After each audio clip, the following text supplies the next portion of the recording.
네, 우리 사도행전 23장 11절 말씀 보겠습니다. 사도행전 23장 11절 말씀. 우리가 복음 위에 말씀 위에 굳건히 섰을 때 얼마나 당당해지는지 담대해지는지. 사도행전 23장 11절 말씀 우리 함께 11절 말씀 확보하겠습니다. 그날 밤에 주께서 바울을 곁에 서서 이르시되 담대하라.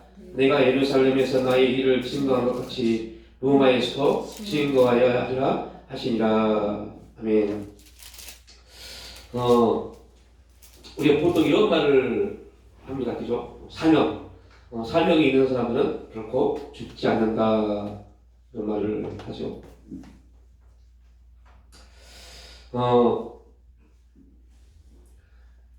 바울이 이제 하나님의 섭리 안에서는 바울이 로마로 가야 되기 때문에, 로마에서 복음을 증거해야 되기 때문에 바울을 로마로 압송하는 그러한, 어찌 보면 육신으로 보면 바울은 엄청 고통의 시간이죠. 고통의 과정이고, 그럼에도 불구하고 그 일이 있어야만이 바울은 그 사명을 감당할 수 있기에 바울은 감옥에 갇히게 되고, 결국 로마의 시민권을 가지고 있기 때문에 로마에 가서 재판을 받아야 되는 그 가는 과정 속에서, 이제 로마로 가는 과정 속에서 큰 폭풍을 만나게 되죠. 그때 많은 그 뱃사공들, 그러니까 그 바울은 뱃사공이 아니기 때문에 바다에서 만나는 폭풍을 보면 바울은 그 폭풍에 대해서 어떤 말을 할 수 없는 그러한 사람입니다. 이 폭풍이 뭐 잠잠해질 것이고, 이 폭풍을 통해서 우리는 결코 회를 받지 아니할 것이고, 바울은 그렇게 말할 수 있는 사람이 되지 못합니다. 왜냐하면 바울은 바닷가에 사는 사람이 아니기 때문에.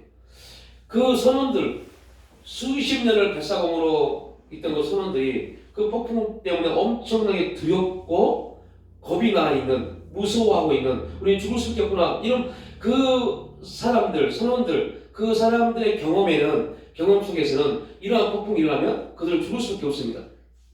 그래서 오늘 경험이 참 중요한데 그 경험이 전혀 우리에게 도움이 되지 않을 때가 너무너무 많습니다.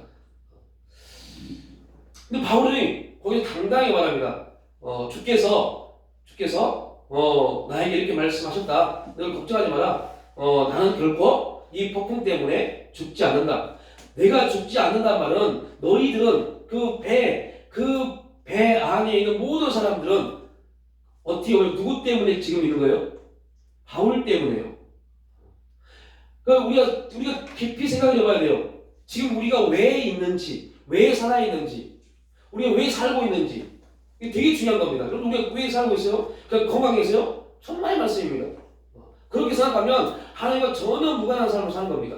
우리는 왜 살고 있느냐? 하나님이 목적이 있기 때문에, 하나님의 뜻이 있기 때문에 지금 우리를 살려두신 것 뿐입니다. 그러면 우리의 삶은 하나님의 목적에 의한 바 그런 삶이 되어야 돼요. 하나님 나에게 무엇을 요구하시고 원하시는지, 그 사명이 무엇인지, 그 부르심의 목적이 뭔지에 대해서 거기 합당한 삶을 살아갔을 때, 그때 하나님이 그리하면 이 모든 거 너에게 더해줄게 라는 그 법칙이 우리 가운데 이루어집니다. 바울이 당당했던 것은, 바울은 하나님의 음성, 말씀, 말씀을 들었습니다. 그 말씀에 그날 밤 주께서 바울 곁에 서서 이르시되 담대하라. 내가 예루살렘에서 나의 일을 증거한 것 같이 로마에서도 증거. 그 바울의 최종 목적은 로마에서 복음을 증거하는 게 바울의 최종 목적입니다. 이 레마가 바울에게 딱 들려졌어요. 말씀이 들려졌어요. 그 말씀이 딱 들려지니까, 그 말씀이 들려지면 제일 먼저 형성들에게 담대함입니다. 말씀 맞지 않고는요, 말씀이 임하지 않고는요, 아무리 담대하고 싶어도 담대할 수 없습니다. 환경이 우리를 담대하게 하지 못하게 만듭니다. 환경이, 사건이, 상황이 우리를 계속 불안하게 하고 어떻게 하지 하면 그 문제에 빠지게 만듭니다. 근데 솔직히 어떻게 하지 맨날 고민해봐야 답을 얻을 수 없어요. 우리는 답을 가질 수 있는 문제가 못 되기 때문에. 모든 해답은 예수 그리스도 말씀입니다. 말씀을 통해서 해답이 옵니다. 그런데 그 말씀이 어떻게 해요? 담대하게요. 야, 네 삶에 대해서 걱정하지 마. 네가 어떻게 될 것인가? 네가 고민할 게 아니야. 그 고민은 누가 하는 거예요? 하나님 하시는 겁니다. 형, 네가 어떻게 될 거, 네가 어떻게 될 거에 대한 고민 때문에 막 뭔가를 쥐고 움직이지 않습니다. 이거 나의 최후의 보루, 이거 내 인생에 있어 마지막이야. 여러분, 우리가 함께 한 몇 개월 전에 나눴죠. 복음서에 4명의 부자가 나옵니다. 4명의 부자. 정말 그의 농사를 지었어요. 풍성이 됐어요. 그래서 고민한 겁니다. 이거 어떻게 하지? 이거 어떻게 하지? 그래서 그 곡식을 창고를 지어서 쌓아놓습니다. 그때 하나님 뭐라고 그래요? 오늘 밤 내용을 칭하면 그 부자는 자기의 그날 그의 풍성함을 하나도 쓰지 못하고 죽었어요. 그리고 그 다음 부자가 누군지 아세요? 그 다음 부자가 나사로가 문 밖에 있었던 부자입니다. 이 부자는 알았을 겁니다. 이건 제가 그냥 연결시킨 겁니다. 성경 얘기 아닙니다. 알았을 겁니다. 저 부자가 그 창고에다가 곡식을 가득 채워놓고 하나도 쓰지 못하고 죽었다. 그래서 이 부자는 계속 뭐만 해요? 성경 보니까 잔치만 합니다. 계속 잔치하고 계속 먹고 있습니다. 그리고 결국 딱 죽었어요. 죽고 났는데 이 부자는 어디 갔어요? 지옥 갔어요. 먹고 죽은 겁니다. 또 한 부자가 나와요. 이 부자는 관원입니다. 그래서 또 이 부자는 관원이면서 정말로 신앙생활을 잘한 사람입니다.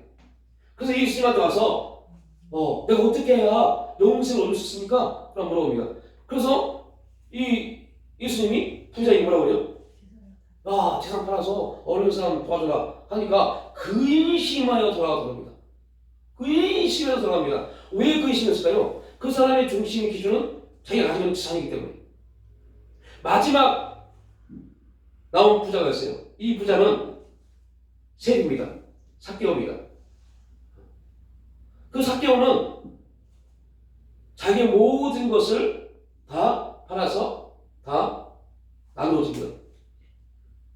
그리고 예수님이 그 삭개오를 말합니다. 너도 아브라함의 자손이다. 우리가 예수님을 만나지 않으면 우리 삶은 계속 불안합니다. 두려웁니다. 어떻게 살 것인가? 어떻게 살아야 되지? 하나님 제발 다른 건 다 제가 하겠는데 마지막 이거 하나만 요구하지 마십시오. 이렇게 사는 게 우리의 모습입니다. 여러분, 우리가 말라기서를 공부할 줄 나누면요, 11조를 드린다고 해요. 11조를 한다는 말이 무슨 말인지 아시죠? 내가 11조 하니까 드렸습니다 라는 말은 이 의미는요, 이 안에는 엄청난 신앙의 고백이 들어있는 겁니다. 11조는 헌금이 아닙니다. 우리가 저 헌금 목적 헌금하지만 11조는 헌금이 아닙니다. 믿음의 고백입니다. 믿음의 고백이라는 게 무슨 말이냐? 나의 모든 것은 주님의 것입니다를 고백하는 게 11조입니다. 너희 11조를 드려라 라는 말은 하나님 저희 내 삶의 모든 중심은 오직 하나님이십니다를 고백하는 게 11조입니다. 그렇다면 11조를 하는 사람들의 신앙은 어떤 신앙이 되나요? 11구조에 대한 그 평가도 누구를 통해서요? 하나님을 통해서요. 이게 11조의 중심 신앙 고백입니다. 11조를 드려라 이스라엘 백성들에게 말합니다. 그 말은 무슨 말이에요? 너희 이스라엘 백성들의 모든 삶은 누가 주인이다? 내가 주인이다. 이걸 말씀한 겁니다. 그리고 이스라엘 백성들은 거기에 합당하게 반응합니다. 아멘. 우리의 주인은 하나님이십니다. 이 고백이 11조입니다. 그런데 실제로 우리에게 하나님이 그래 너 11조, 야, 네 신앙 대단하다. 너 정말 대단하다. 그리고 이제 우리의 삶을 딱 요구했을 때 과연 아멘 하겠습니다 할 수 있는 사람이 몇 명 있을까요? 그 말은 이거에 대한 가르침이나 이거에 대한 성경적 기준을 전혀 우리가 배우지 못한 겁니다. 그냥 11조를 드려라. 네 창고가 어떻게 된가 시험해보라. 여기에만 기준을 가진 겁니다. 11조를 드렸다. 하나님이 창고에 쌓아주겠지. 이런 성경에 나와 있는 내용이지만요. 이런 요인에 따라 초점을 맞춰버립니다. 그러니까 11조가 무엇인지에 대해서 전혀 알지 못하고 내가 11조를 드렸습니다. 하나님 내 창고가 넘쳐 쌓아주세요. 요 문제가 되어버렸어요. 그 문제가 아닌데. 11조를 드렸다라는 말은요, 다시 말하면 하나님과 나 뭐가요? 관계요. 관계가 회복됐다는 뜻입니다. 이제 관계가 일제 회복된 겁니다. 관계가 일제 회복된 겁니다. 그 다음부터 그 관계 속에서 하나님 우리가 하나씩 우리를 만들어가는 과정이 있는 겁니다. 근데 이 훈련을 받지 못하다 보니까, 이 관계 안에 훈련을 받지 못하다 보니까 문제는 뭐냐? 이제 신앙생활하고 어느 순간이면 11조는 당연한 겁니다. 당연하게 되어버렸어요. 헌금적 11조예요. 헌금적 11조. 하나님 헌금 드렸습니다. 11조 헌금을 드렸습니다가 되어버렸어요. 그러다 보니까 이거에 대한 믿음의 고백, 신앙의 고백이 아무것도 없어요. 이게 지금 우리 앞에 놓여있는 우리가 신앙이라고 하고 있는 삶의 모습입니다. 자, 이 말씀을 드리면 이거는 관계입니다. 오늘 말씀이 우리 가운데 임하고 말씀 우리 가운데 역사가 임하면 우리가 왜 담대해지냐? 창세기 23장 40장 말씀을 볼게요. 창세기 40장을 보십시오.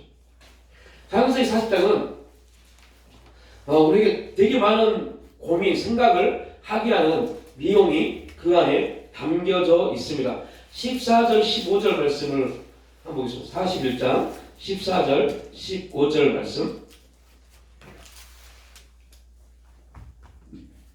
창세기 40장 14절, 15절. 우리 함께 창세기 40장 14절, 15절 말씀, 14절부터 함께 합독하겠습니다.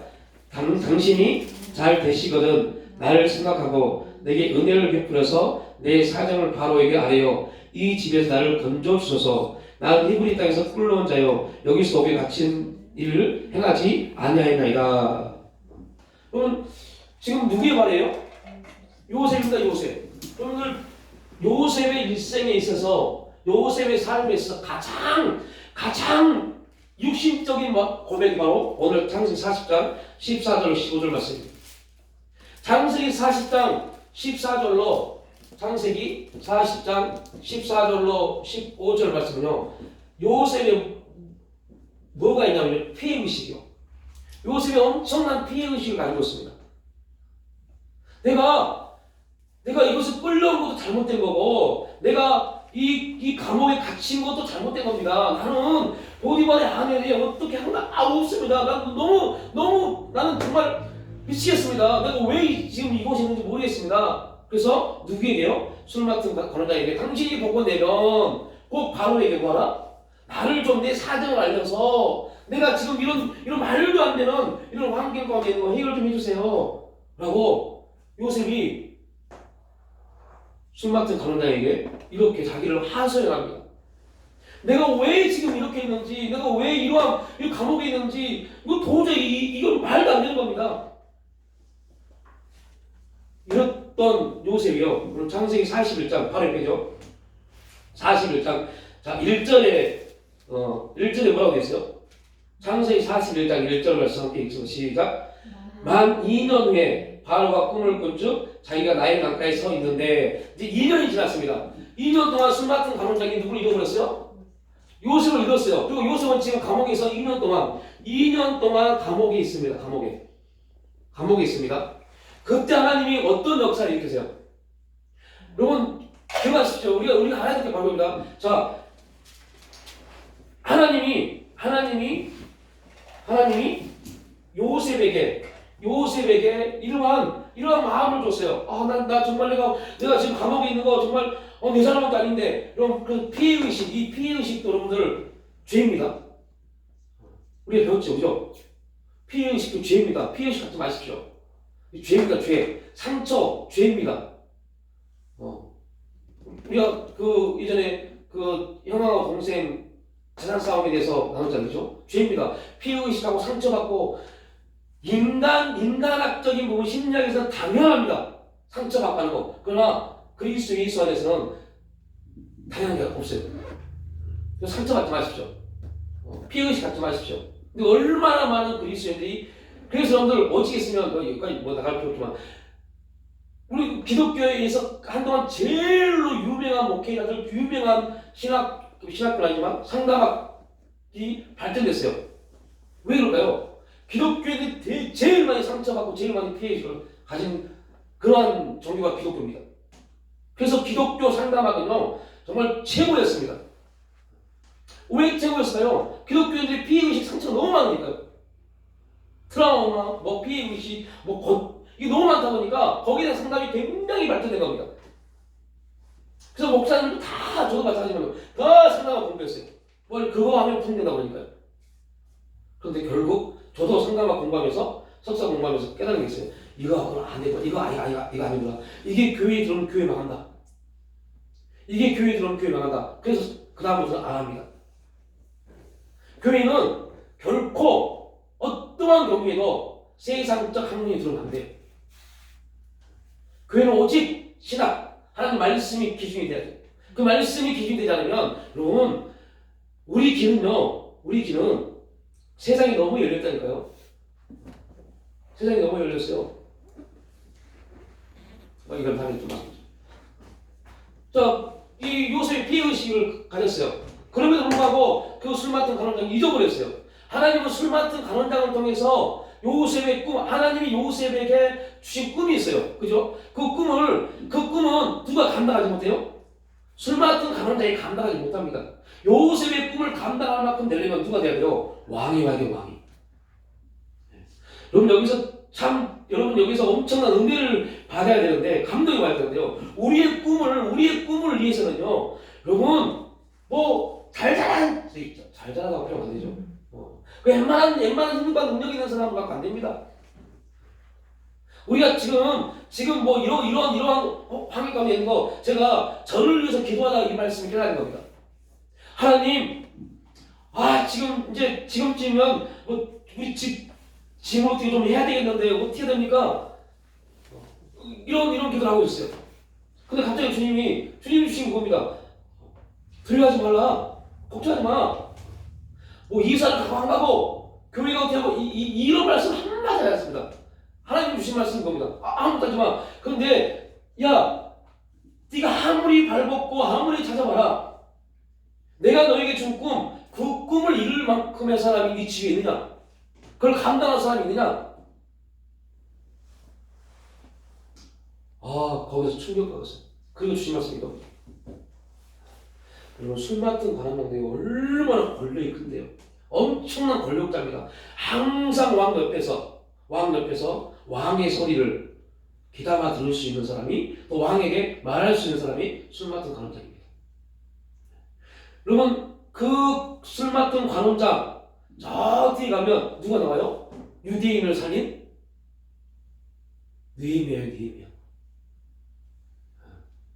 느헤미야가 저 아하스 왕의 관원장이었습니다.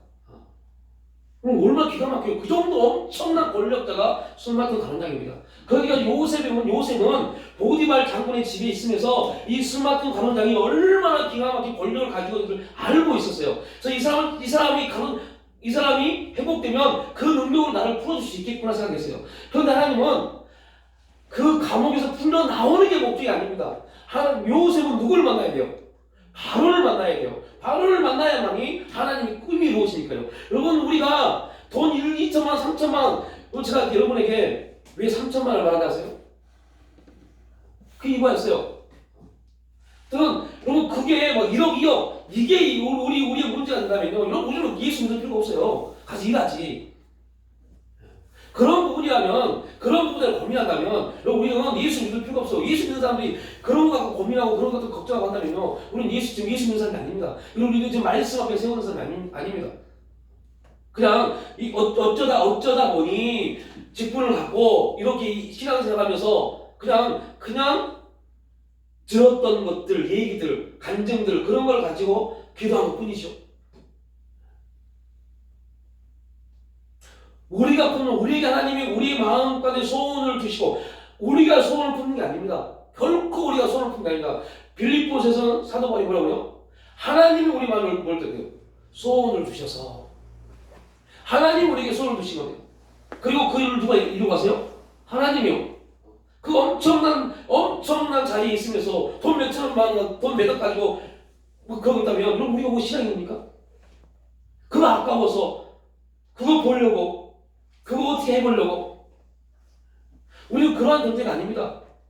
술 맡은 가론장 그는 요셉의 꿈을 품을 수 없는 사람입니다. 엄청난 권력자지만 요셉의 꿈을 품을 사람이 아닙니다. 품을 수 없습니다.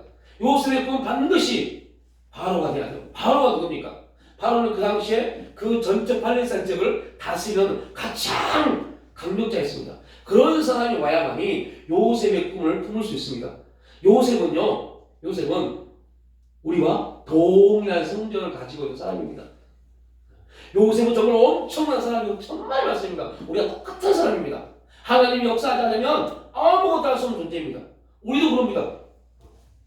같은 부류입니다. 그러니까 우리가 생각해 봐야 돼요. 하나님 우리 은혜를 주셨다. 그렇다면 지금 우리는요 엄청난 하나님의 어떻게 보면 성경 예수님의 말씀에 비춰보면 요셉보다 훨씬 더 엄청난 일을 감당할 수 있는 사람입니다. 왜요? 구약은 딱 세례 요한입니다. 세례 요한이 구약의 모든 사람의 으뜸입니다. 그런데 예수님이 말씀하잖아요. 야, 이제 나로 인해서 거듭난 사람들은 너보다 훨씬 더 이렇게 말해봅니다. 그러한 우리가 그런 조그만 환경 때문에 그것 때문에 움직이지 못하고 그것 때문에 고민하고 이거 믿음 아닙니다. 이거. 자, 다시 돌아옵니다. 만 2년 후에 2년 동안 요셉은 감옥에 있습니다. 그러나 만 2년 후에 어떤 일이 벌어졌냐? 그러면 41장 15절 16절 말씀입니다. 41장 창세기 41장 15절 16절 우리 함께 15절 16절 시작. 바로가 요셉에게 이르되 내가 한 꿈을 꾸었으나 그것을 해석하는 자가 없더니 들은즉 너는 꿈을 들으면 능히 푼다 하더라. 요셉이 바로에게 대답하되 내가 아니라 누구요? 내가 아니라 하나님께서. 2년 동안 어떤 일이 2년 동안 무슨 일이 있었을까요? 요셉에게 2년 동안 무슨 일이 있었을까요? 2년 동안 도대체 무슨 일이 있었을까? 성경에 나와 있지 않습니다. 요셉에게 2년 동안 어떠한 일이 있었는지 나와 있지 않은데 놀라운 것은 세상은 그 당시 세계를 다스리고 있는 나라가 뭐라고요? 애굽이요. 세상은 엄청난 일이 벌어졌습니다. 세상에 엄청난 일이 벌어졌단 말은 무슨 말이냐? 세상을 다스리는 그러니까 세상은 누가 속했어요? 바로에게요. 바로의 마음이 근심하면 세상이 근심하는 겁니다. 이거 아시죠? 바로의 마음이 근심하면 세상이 근심하는 겁니다. 그래서 우리나라 대통령과 정치인을 위해서 기도해야 되는 것이 그겁니다. 대통령이 근심하면 우리나라가 근심한 겁니다. 그래서 우리가 정치인들을 위해서 또 위정자를 위해서 기도해야 돼요. 뭐 바로가 근심했단 말은 무슨 말이냐? 바로 그 당시에 바로는요 우리나라 대통령 게임도 안 되는 사람입니다. 그 바로의 근심은 온 팔레스타인에 다 근심입니다. 하나님이 그 일을 하신 겁니다. 2년 동안 너는 감옥에 있어. 여기서 번뜩이지 않으세요? 감동이 오지 않습니까? 야, 네가 바로 앞에 가는 게 아니야. 누가 바로 앞에 와요? 바로가 요셉 앞에 나온 겁니다. 하나님의 역사는 이겁니다. 하나님 우리에게 요구하신 역사는 우리가 어떻게 좀 해볼까 가서 막 굽신거리고 이런 분이 아닙니다. 나 좀 살려주시고 나 도와주시고 이런 분이 아닙니다. 하나님은 우리가 믿음 앞에 온전히 서기만 하면 복음 앞에 서기만 하면 우리가 육신적으로 가서 도움을 청하고 뭔가를 부탁해야 될 그들이 오히려 우리에게 와서 우리의 지혜를, 우리의 믿음을, 우리의 복음을 강구하는 겁니다. 이러한 사람이 믿음의 사람입니다. 이러한 사람이 돼야죠. 이게 지금 우리가 엄청난 사건을 준 겁니다. 1년 동안 도대체 요셉에게 무슨 일이 있었을까? 성경은 전혀 나와 있지 않습니다. 그런데 세상은 바로는 심각한 근심에 빠졌습니다. 꿈을 꿨는데 미친놈이 도대체 이 꿈이 무엇일까? 그 당시에 세계를 다스렸던 왕이기 때문에 얼마나 많은 지혜자들, 술사들이 얼마나 많았겠어요. 꿈 해몽가들.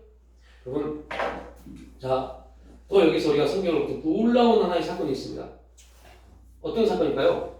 2년 전에 요셉은 술 맡은 간원장에게 무엇을 이뤘어요? 꿈 해몽이요. 꿈 해몽이요. 자, 요즘 목회자들이나 뭐 능력 있다는 사람들의 잘못을 제가 오늘 말씀을 드려서 대변합니다. 이리 와. 내가 2년 전에 술 맡은 간원장을 꿈을 해몽해서 그가 복권돼서 내가 꿈 해몽해 줄게요. 이렇게 나왔을 겁니다. 무슨 말 아시죠? 조금 경험하면요, 그 경험이 최고인 것처럼 막 내가 안수하면 내가 기도하면 이게 지금 인간의 가장 교만입니다. 나에게 어떤 능력이 나타나고 조금만 은사가 나타나면 그게 다인 것처럼. 근데 오늘 요셉은 어떻게 해요? 요셉은 말합니다. 나 꿈을 해몽할 줄 알아. 내가 해줄 게 아닙니다. 내가 아닙니다. 내가 아니라 하나님께서 바로에게, 당신에게 대답을 하실 겁니다. 이게 복음입니다. 복음은 철저하게 나는 없고 누구만요? 하나님만. 우리는 복음을 가졌기 때문에 아까 그래서 11조나 말한 겁니다. 11조. 복음을 가진 자들만이 할 수 있는 게 11조입니다. 헌금 11조 말한 거예요. 11조를 할 수 있습니다. 무슨 의미라고요? 내 삶의 주인은 당신입니다. 고백. 내 삶의 주인은 당신입니다. 고백이 11조 고백. 복음을 가지고 있는 사람이에요. 복음을 가지고 있는 사람은요, 내가 아니라 하나님을 고백합니다. 내가 꿈을 해몽하는 것이 아닙니다. 하나님께서 당신에게. 2년 동안 어떤 일이 벌어졌어요? 2년 동안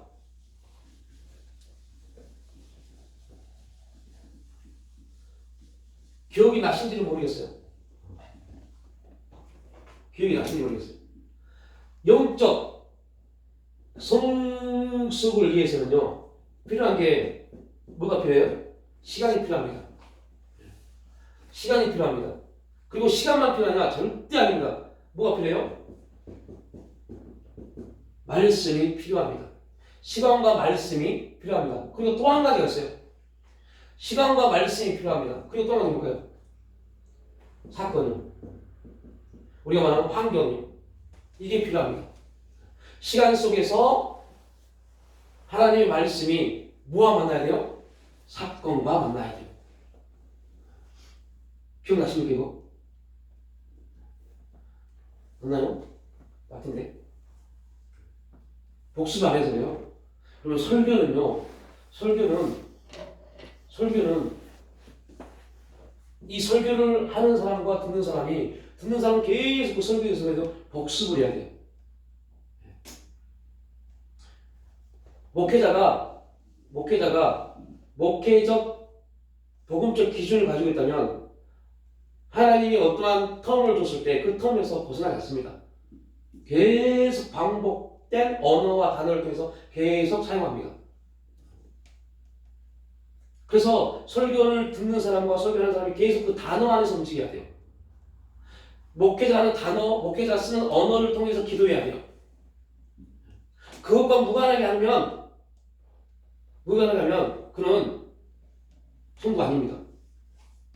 성도가 아니라는 것은 그 교회 성도 아닙니다. 딴 교회 성도입니다. 그래서 이게 되게 무서운 겁니다. 그리고 다음에 다음에 그런 게 바울이 그렇게 말해요. 성경에.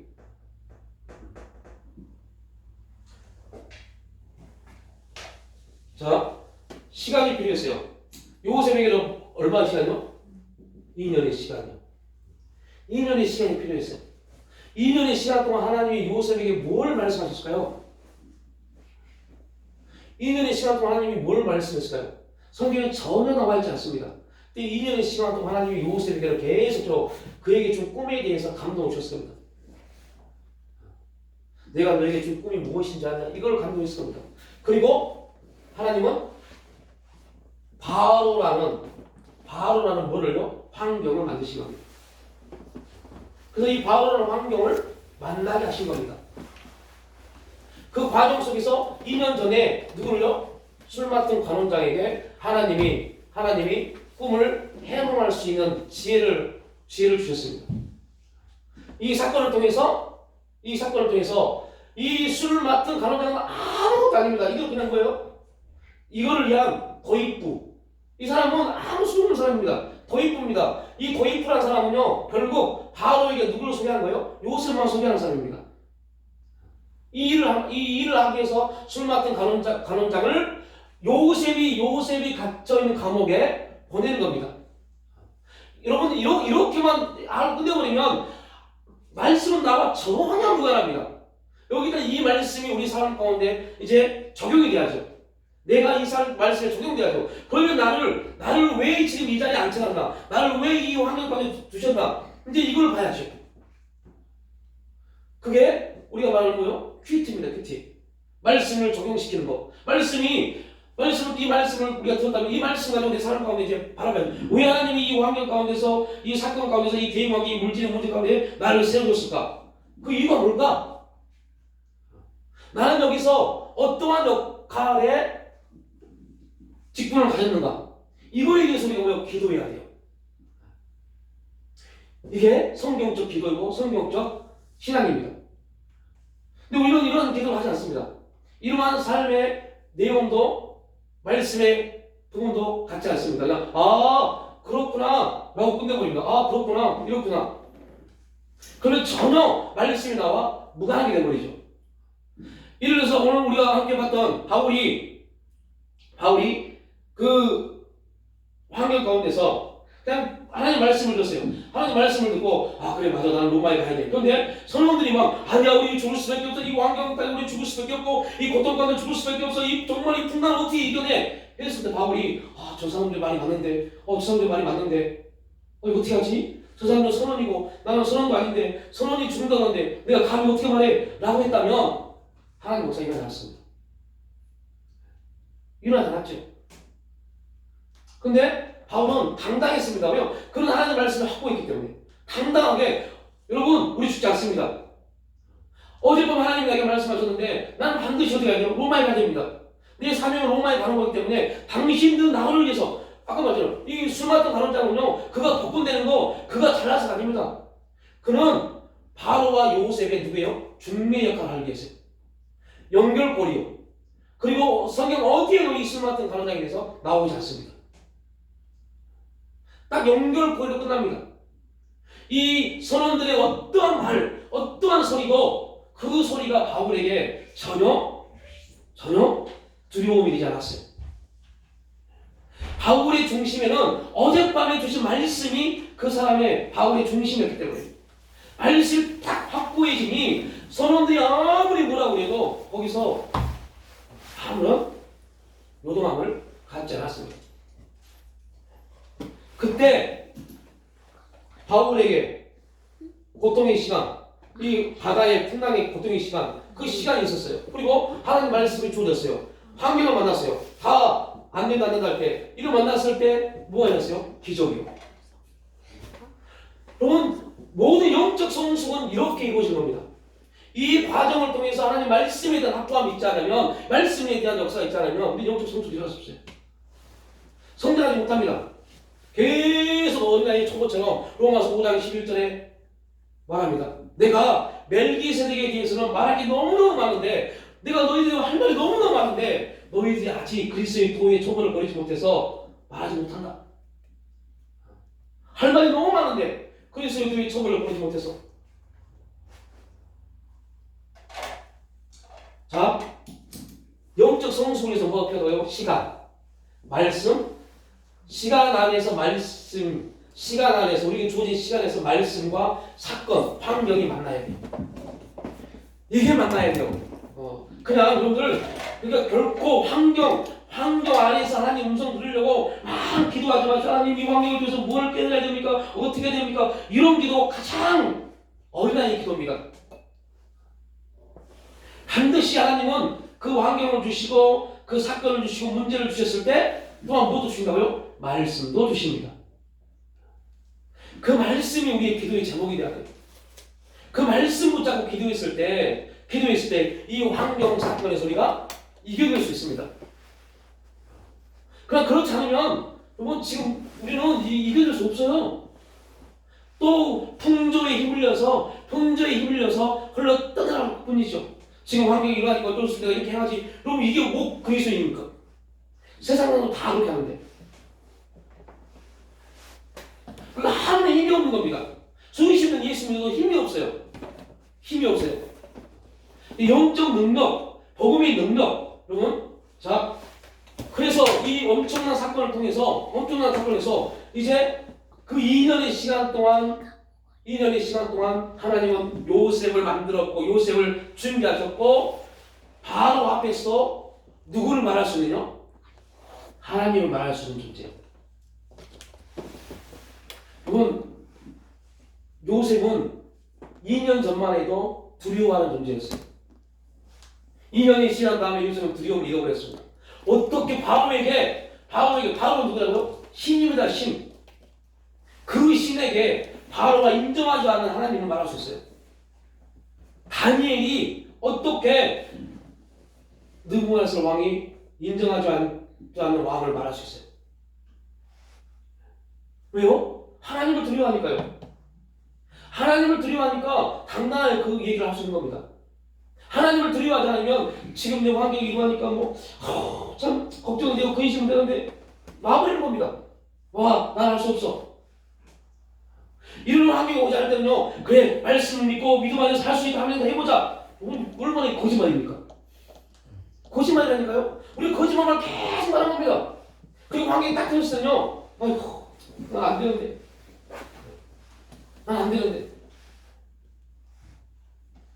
안 되는 게 아닙니다. 내가 지금 말씀 앞에 서지 못했어요. 그게 두려운 겁니다. 말씀 앞에 없으니까 두려운 겁니다. 믿음이 없으니까 두려운 겁니다. 내 앞날이. 내가 어떻게 될 것인가 두려운 겁니다. 그래서 아무것도 못하는 겁니다. 이 두려움 때문에. 바울 앞에 섰을 때 얼마나 그 중압감이 있었을까요?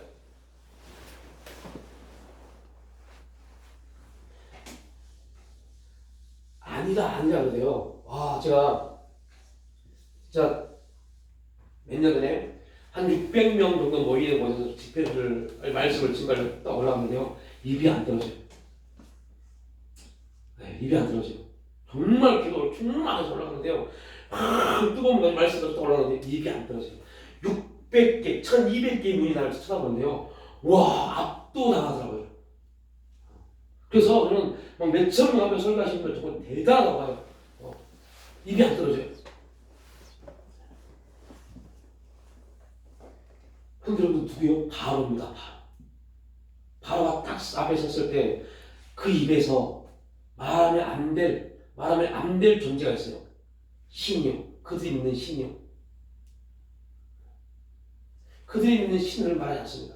그래서 여러분들 심리학적 사고, 심리학적 접근, 교회 전도할 때 예수란 말 하지 않고 그렇게 전도하는 사람들이 꽤 많다고 해요. 그 복음은 아닙니다. 그 복음은 아닙니다. 자, 우리 교회 오세요. 우리 교회 뭐가요? 예수 믿어야지. 우리 교회 부흥시키는 게 복음이나 아닙니다. 진짜 복음은 그들이 뭘 드려야 돼요? 예수란 단어를 드려야 돼요. 예수란 소리를 드려야 돼요. 그 예수라는 소리가 그래서 방법론을 가지고 와서 교회에 나오면 예수의 말을 듣지 않습니까? 라고 말합니다. 그것도 좋은 방법론입니다. 근데 방법론은요 계속 바뀌어버립니다. 그래서 오직 기준은 말씀입니다. 그 부분도 우리가 나눠야 될 부분이에요. 자, 이래서 이 기간을 통해서 요셉이 당당하게 바울을 향해서 하나님을 말하는 그러한 존재가 됐어요. 그러면 자, 이걸 그대로 두고 창세기 2장을 한번 보십시오. 창세기 2장 23절 말씀입니다. 창세기 2장 23절 말씀. 자, 창세기 23장 2장 23절 말씀 함께 해줍니다. 아담이 이르되 이는 내 뼈 중에 뼈요 살 중에 살이라 이것을 남자에게 취하신즉 여자라 부르리라. 여러분, 이제 하나님이 에게 하와를 아내로 맞이하게 했습니다. 그리고 아담은 하와를 보고 정말 엄청난 감격, 사랑의 고백을 말합니다. 여기 계좌분들 계시는데 이런 고백을 남편이 들어보셨습니까? 저도 안 해봤지만요. 이거 뭐 엄청난 고백인데, 뼈 중에 뼈, 살 중에 살다. 이런 엄청난 고백, 감격의 고백을 합니다. 그런데 그대로 두고 3장 12절을 봅니다. 창세기 3장 12절 말씀을 봅니다. 얼마나 기가 막힌 고백이 나오는지. 자, 12절 말씀 시작. 아담이 이르되 하나님이 주셔서 나와 함께 있게 하신 여자, 그가 그 나무 열매를 내게 주므로 내가 먹었나이다. 2장 23절에서는 내 살 중에 뼈 중에 뼈요 살 중에 살이다. 엄청난 고백을 했던 그 아담이 3장 12절에 가니까 말도 안 되는 소리, 비난하고 책임 전가하고 참수하고 변명이 됩니다.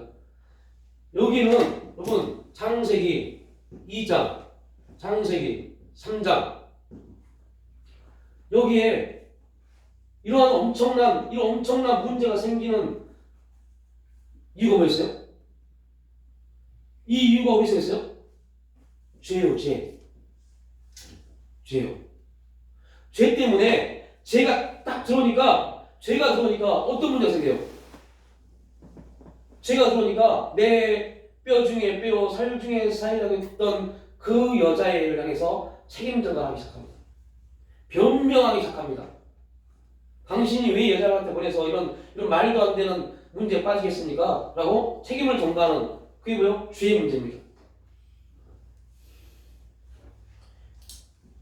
죄가 딱 들어오니까 아담도 별거 아닙니다.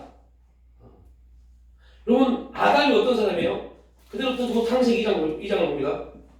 되게 재밌어요. 여러분, 이런 고민을 한 번도 성경을 안 읽어봤죠. 그냥 이렇게 읽었죠. 자, 18절부터 한번 읽어봅니다.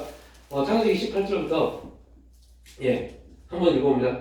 여호와 하나님이 이르시되 사람이 혼자 사는 것이 좋지 아니하니 내가 그를 위하여 돕는 배필을 지으라 하시니라. 딱 있어요. 돕는 배필을 내가 지으겠다. 내가 만들겠다. 여기서 한 가지, 시간이 너무 빨라요. 여기서 이단들, 요즘 이단들이 있습니다. 어떤 이단이냐. 여러분, 창세기 1장 28절에 뭐라고 했냐면, 27절에 뭐라고 하냐면, 하나님이 자기 형상과 하나님 형상대로 사람을 창조하시되 남자와 여자를 창조하시고 라고 말합니다. 그러니까 하나님이 창세기 1장 27절에 남자와 여자를 뭐 했다고요?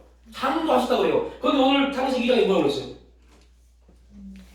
그래서 이런 이단이 있습니다. 여러분 혹시 어디 가서 교회에 설교를 들을 때 꼭 이런 사람이 있으면 빨리 듣지 나와야 돼요. 어떻게 말하냐?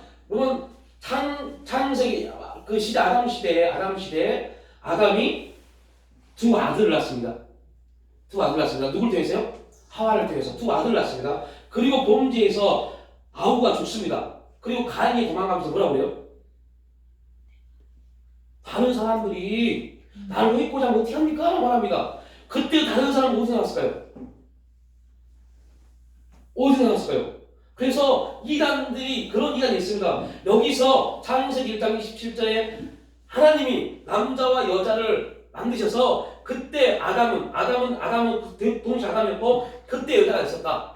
그리고 그때 아담과 여자를 통해서 나온 사람도 있고 하나님이 아담을 통해서 나오는 하와를 통해서 나온 사람이 있다. 이런 거지 같은 이단이 있습니다. 이런 소리하는 사람이 있습니다. 전혀 그런 게 아닙니다. 창세기 1장은 전체적인 부분을 지금 하나님이 말씀한 것 뿐입니다. 그리고 2장부터 그걸 뭐예요? 풀어가는 겁니다. 그래서 완전히 지금 여러분들 그런 이단도 있어요. 지금 신천지도 하나님의 교회도 그렇게 풉니다. 김모시풍 목사도 그렇게 풀고 우리나라 지금 아주는 이단도 그렇게 풉니다. 그래서 얼마나 기가 막히게 딱 맞습니까? 그런 소리 하는 사람들이 있다면 빨리 도망갈 필요 없고 만나지 말아야 돼요. 그런 소리 하는 사람 있습니다. 자, 다시 돌아와서 근데 여러분들 돕는 배필을 지리라 했어요. 그러면 바로 어디 나와야 돼요? 그러면 바로 21절이 나와야 돼요. 여호와 하나님이 아담을 깊이 잠기게 하시니 잠들매 그가 그 갈빗대 아담을 취하고 산으로 대신 채우시고 여기가 나와야 돼요. 근데 왜 19절 20절 나왔어요? 아니 19절 20절은 뭐예요? 19절 2절은요 아내와 전혀 상관없는 가축이 나옵니다. 가축이. 가축을 말할 필요가 있어 없어요? 말할 필요가 없어요. 그래서 성경이 왜 굳이 19, 20절을 일어났을까요? 이거는요 하나님과 사람의 관계, 하나님과 사람의 관계, 그리고 사람과 사람의 관계 영성을 깨닫지 못하면 전혀 이해할 수 없는 말씀입니다. 관계라는 영성을 깨닫지 역신앙을 알지 못하면 19절 20절 말씀이 전혀 굳이 생뚱맞게 하나님이 돕는 배필을 지으라 하시니라 하고 바로 21절에 나와야 되는데 19절 20절 말씀 왜 넣어놨을까? 여러분들 이게 생각 안 하고 그냥 읽었기 때문에 그거라고 생각했습니다. 왜 넣어놨는지 여러분 그래서 그 말씀을 제대로 읽어보면요 이해가 갑니다. 뭘 갖고 보면 관계라는 부분을 가지고 읽어보십시오. 자, 관계라는 단어를 생각하면서 읽습니다. 시작. 여호와 하나님이 육으로 각종 불짐승 공중의 각종 새를 지으시고 아담이 무엇이라고 부르나 보시려고 그것들을 그에게로 이끌어 가시니 아담이 각 생물을 부르는 것이고 그 이름이 되었더라. 아담이 모든 가축과 공중의 새와 들의 모든 짐승에게 이름을 주리라. 아담이 돕는 배필이 없으므로. 아담이 이건 아담이 있습니다. 그래서 하나님이 짐승을 각종 짐승을 만들어서 아담 앞에 계속 오게 합니다. 아담이 그냥 부르면 야 너 호랑이야? 너 사자야? 너 고양이야? 너 개야? 그럼 그게 이름이 되는 겁니다. 그런데 여러분들 그냥 왔을까요?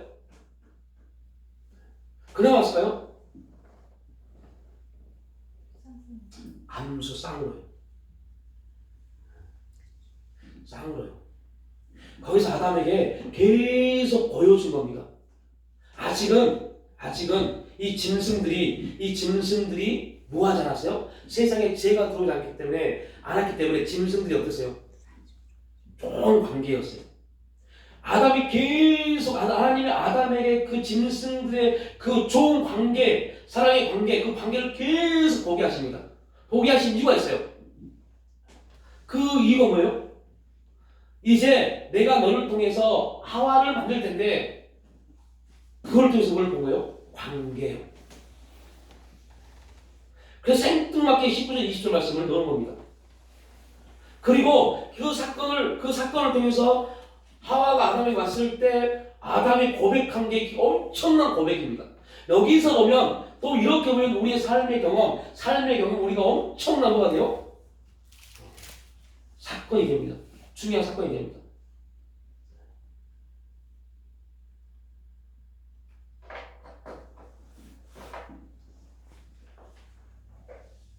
죄가 들어왔어, 죄가. 자, 이거 잠깐 설명하고, 이거 해야 자,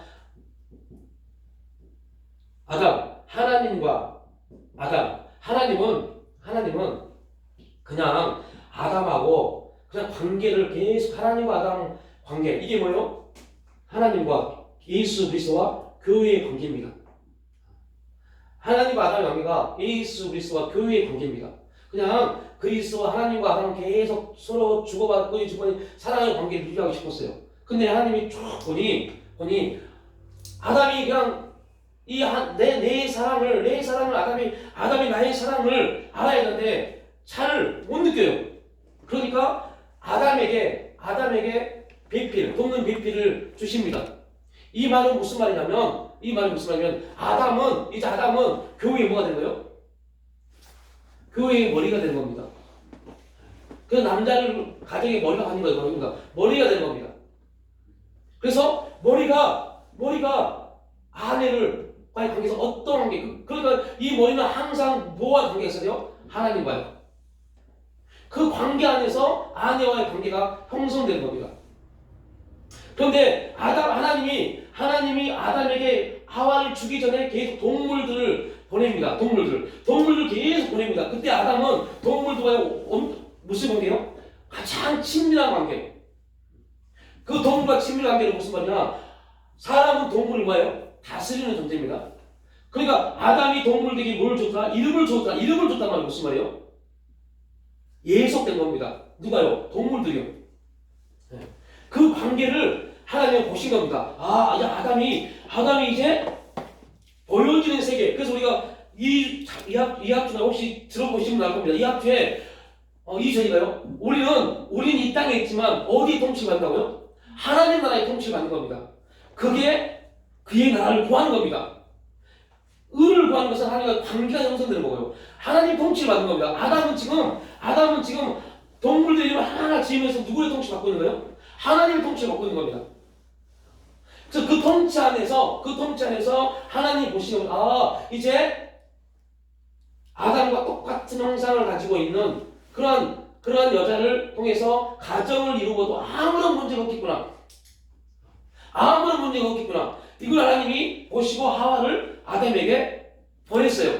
그래서 아담이 이 안에서 하나님 통치를 받고 있을 때는 내 뼈 중에 뼈요 살 중에 살이라고 말했어요.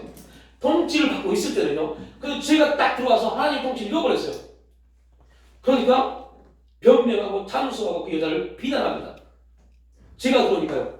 이게 첫사람 아담입니다. 그래서 하나님이 이 부분을 해결해야 되는데 사람으로는 돼야 안 돼요? 안 됩니다. 그래서 우리가 나누고 있잖아요. 아론의 반차를 따르는 대제사장은 절대 우리 죄를 속량할 수 없습니다. 사람은 안 됩니다. 그래서 하나님이 율법을 통해서 이스라엘 백성들에게 무엇을 요구하냐? 너희들은 아무것도 하면 안 돼를 말씀한 겁니다.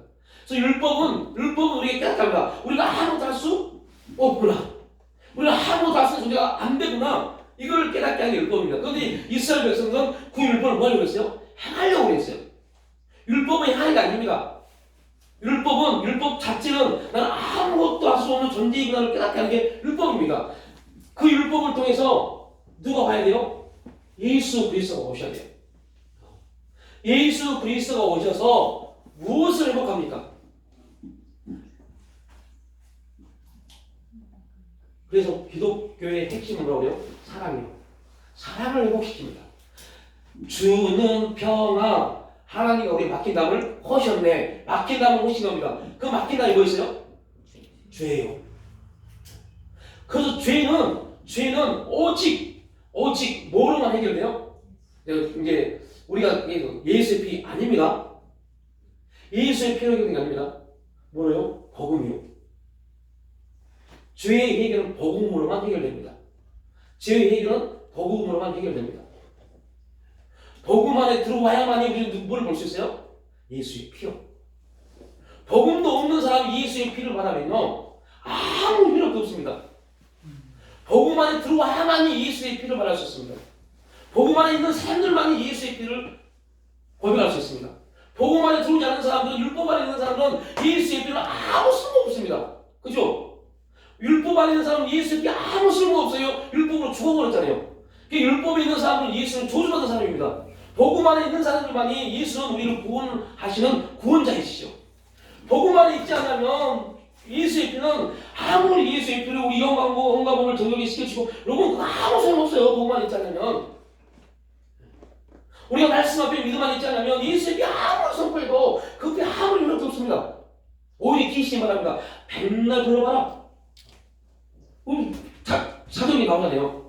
사도행전 복음 안에 있지 않은 사람들이 쭉 보고 저 다른 사람이 돈 내겠는데 하잖아요. 그래서 사장이 말합니다. 나 저들이 말하는 예수 하긴데 네가 말하는 예수 누구나? 오늘 복음 안에 들어오자면 예수 그리스도. 그래서 기쁜 소식입니다. 기쁜 소식이 뭐예요? 기쁜 소식이라는 게 뭐예요? 죄에서 해방되었다. 이게 복음이잖아요. 예수의 피로 해방되었다가 아닙니다. 죄에서 해방되었다가 복음입니다. 그 복음 안에 딱 들어오니까 예수의 피가 보이는 겁니다. 이게 우리 기독의 진리입니다. 출발입니다. 근데 복음도 없는데 예수의 피 막 목사님 말하고 그러니까 복음도 없는 사람, 이름도 없는 사람 예수의 피 그런다니까요. 그러니까 예수의 피가 아무런 의미도 없죠. 예수의 피를 맨날 불러봐야 복음이 없으면 복음 안에 있잖아요. 아무 힘도 없고 의미도 없습니다. 그리고 성령 안에 있지 않고 기도하는 거 아무 힘도 없어요. 심지어 봉사도, 그래서 사도 바울은 봉사도 뭘 하라? 성령이 주신 힘을 하라. 성령이 안 하지 않고 아무 힘도 없습니다. 열심히 뭐 하는 거 아무 소용 없습니다. 성령 안에 생각해요. 그래서 기독교가 되게 힘들어요. 왜냐면 하는 촉촉히 성령을 의지하고 하는 촉촉히 성령 옆을 내도 이래야 되니까요. 그러나 이 안에 있지 않으면, 복음 안에 세우지 않으면 우리는 항상 그냥 두려워할 수밖에 없어요. 비가 오고 창수가 불고 홍수가 나면요 불안합니다. 또 내려갈까 봐. 우리가 지금 그런 입장에 있으면 안 되잖아요. 어떠한 홍수가 옵니까? 환경, 상황, 휘몰아치는 파도, 이게 아무리 와도 복음만 있으면 아무것도 아닙니다. 돈 몇천만 원, 이거 가지고 우리가 죽으면 안 되죠. 이것 때문에 우리가 벌벌 떠고 그러면 안 되죠. 돈 몇억, 이것 때문에, 어떻게 하지? 이런다면 우리가 뭐 그리스도인입니까?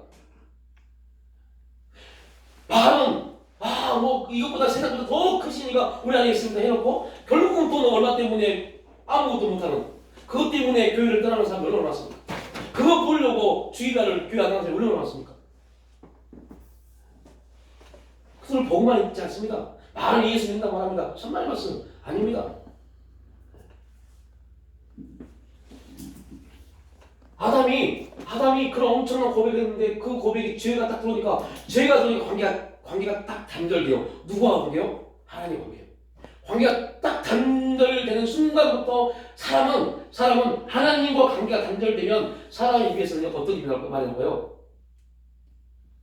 하나님과 찍고 있어. 여러분들 하나님과 관계가 단절되면 사람은 짐승입니다. 이해되시죠? 사람은 짐승입니다. 짐승입니다. 짐승의 소리는요 짖어요. 짐승은 짖을 수밖에 없어요. 그리고요 그건 말이 아니기 때문에. 하나님 형상이 회복되는 순간부터 인간의 입에서 뭐가 나와요? 말이 나와요. 그러니까 여러분들 그냥 예수 믿지 않는 하는 말은 말이 아니라 뭐라고요? 지금 짖고 있는 겁니다. 이걸 들으면 뭐라고 말할지 모르지만 짖고 있는 겁니다. 그래서 바울이 말하잖아요. 행악자와 개들을 봐라, 삼가라. 예수 믿지 않는 사람들입니다. 예수 믿는 사람들은 하나님과 관계 안에서 말을 합니다. 왜요? 말은 곧 하나님의 말씀이니까요. 그래서 이거 우리가 이해해야 돼요. 우리가 한번 나눴던 얘기입니다. 그죠? 말에 대해서요. 언어에 대해서요. 언어 영성에 대해서 한번 거의 한 2주 동안 나눴던 얘기가 있어요. 여러분 지금 콘서트 다 했을 겁니다. 그 얘기가 있어요. 그 나눴던 얘기가. 말은 오직 하나님과 관계에서만 형성되는 게 말입니다. 왜요? 우리의 말은 우리가 말할 수 있는 은혜는요. 그 말의 모든 중심은 누구에게요? 하나님께 하는 거니까요. 그래서 우리가 사람에게 말할 때 누구에게 하더라? 죽게 한다. 하나님께 말하더라. 이걸 잃어버리니까 이 관계가 형성되니까 남편에게 아내에게 말 함부로 하는 겁니다. 내 자녀에게 말 함부로 하는 겁니다. 사람에게 말 함부로 하는 겁니다. 기분 나쁘면 아이씨 나오는 겁니다. 기분 나쁘면 큰 소리 나버리는 겁니다. 왜요? 그때는 하나님 아니거든요.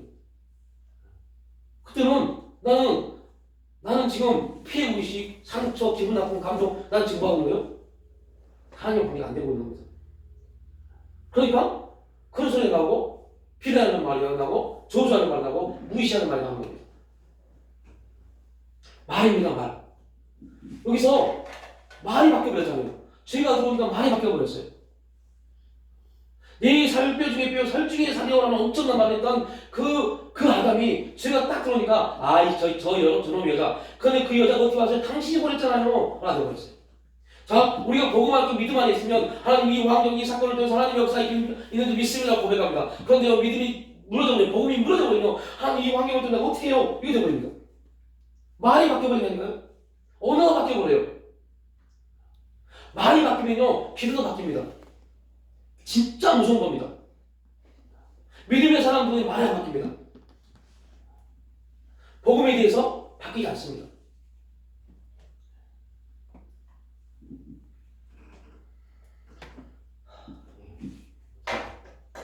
오늘 우리가 읽었던 바울이 그날 밤에 주께서 바울에게 서서 이르시되 담대하라. 내가 예루살렘에서 나의 일을 증거함과 같이 로마에서 증거해야 하리라 하시니까 이 말을 쫙 이 말을 바울의 마음속에만 있는 것이 아니라 누구한테 말해요? 성도들에게요. 걱정하지 마라. 어젯밤에 주의 천사가 나에게 말했다. 안 죽는데? 안 죽는데? 라고. 말이 안 바뀝니다.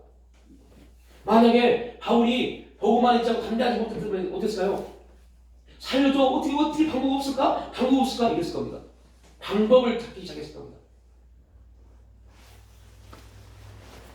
여러분,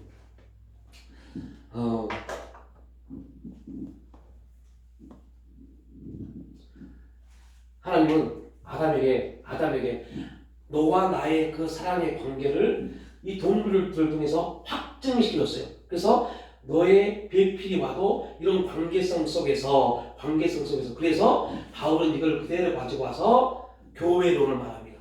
바울 서신했어요. 교회는 머리 대신 예수가 주인이시고 교회는 예수시고 우리는 지체이다라고 그러세요. 그 얘기를 쭉 펼쳐나갑니다. 우리 교회의 주인, 교회의 머리는 누구예요? 예수 그리스도입니다. 교회의 주인은요, 하나님이시에요. 교회의 주인 머리는 예수 그리스도입니다. 우리는 그 머리를 향해서 움직여야 돼요. 그런데 복음이 무너져 버리면요, 그 머리 안 보인다니까요. 그 머리가 뭐라고 하는 거 관심 없다니까요. 교회가 어떻게 되든 뭐가 되든 관심 없어요. 지금 그럼 나는 어떻게 산 거지? 이게 우리 관심도 안 되는 거지. 왜 그런다세요? 그래서 우리 그런 걸 더 우리를 살펴봐야 돼요. 내가 지금 복음만 있는지, 믿음만 있는지, 아니면 지금 환경에 휩쓸려 요동하고 있는지. 요동하는 겁니다. 요동하면 제일 먼저 들어오는 게 뭔지 돈입니다. 버거운 겁니다. 두려운 겁니다. 무서운 겁니다. 내 미래가, 내 삶이 걱정되는 겁니다. 이래가지고 어떻게, 이것밖에 없는데. 그 말은 예수를 믿지 않는 겁니다. 예수를 못 믿어서 그래요. 예수님은 오병이어 도시락으로 6,000명을 먹이고도 5,000명을 먹이고도 12광주를 남기신 분이십니다. 안 믿어져요. 그런데 안 믿어져요. 아무리 우리 마가복음 11장을 고백해 보십시오. 아무리 마가복음 11장을 하나님을 믿으라, 그러니까 진실로 진실로 얘기하니 믿는 자는 이 산이 들려 더 바다에 던져, 아무리 고백해 보십시오. 복음만 했잖아요. 안 믿어져요. 그 말씀이 그냥 어쩔 수 없이 한번 해보는 거지, 이게 되어버립니다. 500이요? 나는 성경에 있는 얘기지. 허대버린 겁니다. 두려우니까요. 두려워요. 겁나는 겁니다. 그렇다면 지금 우리는 신앙의 전반적인 부분을 뭐야? 재조명 받아봐야 돼요. 점검 받아봐야 돼요. 나는 11조를 드리고 있는데 정말 11조의 믿음 안에 있는 사람인가? 그 믿음 안에 11조라는 정신 믿음 안에서 11조를 드리고 있는가? 아니면 그냥 헌금, 교회에서 있는 헌금이기 때문에 이런 직분을 가지고 있기 때문에 당연히 하고 있는가? 당연히 하고 있는 것은 여러분들 또 창세기 40장의 요셉입니다. 나를 기억해서 바로에게 나 좀 잘 좀 말해줘요, 이겁니다. 근데 하나님은 술 맡은 가늠장을 통해서 요셉이 나오는 것이 목표가 아니었기 때문에 하나님은 기다리신 겁니다. 그 요셉에게 저 피해 의식을 갖도록 하신 겁니다. 이거 그냥 그거 가지고 아무것도 안 됨을 깨닫게 하신 겁니다. 그리고 결국 요셉이 바로 앞에 딱 섭니다. 어떻게요? 당당하게. 여러분, 우리가 아브라함, 이삭을 배웠고 야곱을 잠깐 봐서 그죠? 잠깐 봤어요. 그리고 요셉을 봅니다. 야곱도 가나안에서 애굽에 들어옵니다. 그 애굽 왕에게 야곱이 얼마나 당당하게 말합니다. 내 연수가 내가 그렇게 말할 수 있는 위치가 아닌데요. 그런데 그렇게 말할 수 있는 이유가 뭐였어요? 누구 때문에요? 요셉이요. 거기서 우리가 영적인 비유로 요셉은 야곱에게 뭐의 비유입니까? 모형입니까? 성령님, 구원자 예수 그리스도예요. 요셉은 그 당시 야곱이 애굽에 들어가서 당당하게 말할 수 있었을 때, 야곱이 당당하게 말할 수 있었던 이유는 옆에 누가 있었기 때문에 요셉이요. 그때 요셉은 야곱에게 구원자 예수님에서 담대하게 말할 수 있게 하신 성령의 역할입니다. 이게 교회 안에서 이루어질 하나님의 유기적 관계적 사건입니다. 우리가 그리스도 예수 안에 복음 안에 우뚝 섰으면요, 성령은요 우리에게 담대함을 줍니다. 그래서 그 성령이 말합니다. 무엇을 먹을까, 어떻게 살까, 어떤 길을 살까 고민하지 말라니까. 이왕인지 알고 왜 네가 고민해? 라고 말씀합니다. 그것 때문에 그 고민 때문에 아무것도 못하잖아 라고 말씀합니다. 근데 실제 우리가 그렇더라고요. 진짜 그래요. 그런데 벗어나지 못합니다. 벗어나지 못해요. 관계가 회복되지 않으면요 못 벗어나요. 관계가 회복되지 않으면 두려워요. 그리고 자꾸 뭘 찾아요? 비난거리, 변명거리를 찾아옵니다. 변명거리요. 내 사정이 내 환경이 참 어려워서 평생 그럴 수밖에 없어요. 여러분 우리가 이제 앞으로 우리에게 어떤 환경이 주어질지 어떠한 삶을 우리가 살지 모르겠지만 이제 여러분 꼭 기억하십시오. 복음 안에 섰어야 돼요. 복음 안에 섰으면 이게 문제가 아닙니다. 이게 왜 문제가 돼요? 아무 문제가 되지 않습니다. 우리가 지금 문제를 삼을 것은 어떻게 하든 주왕의 복음을 위해서 나를 어떻게 내어드릴 것인가에 대한 고민이 돼야 돼요. 이게 우리 고민이고 우리 생각을 붙잡아야지. 그렇지 않으면 여러분 지금 우리 점검받아야 돼요. 내가 신앙이 진짜 옳은 신앙인가? 내가 지금 이렇게 하고 있는가? 옳은 선택을 하고 있는가? 나는 그 선택에서 어떠한 삶을 살까? 이거에 대한 고민을 해봐야 돼요. 점검받아봐야 돼요. 예. 제가 웬만하면 이거를 안 가져오려고 이걸 가져올 거면서 이걸 가져오면 시간이 길어져서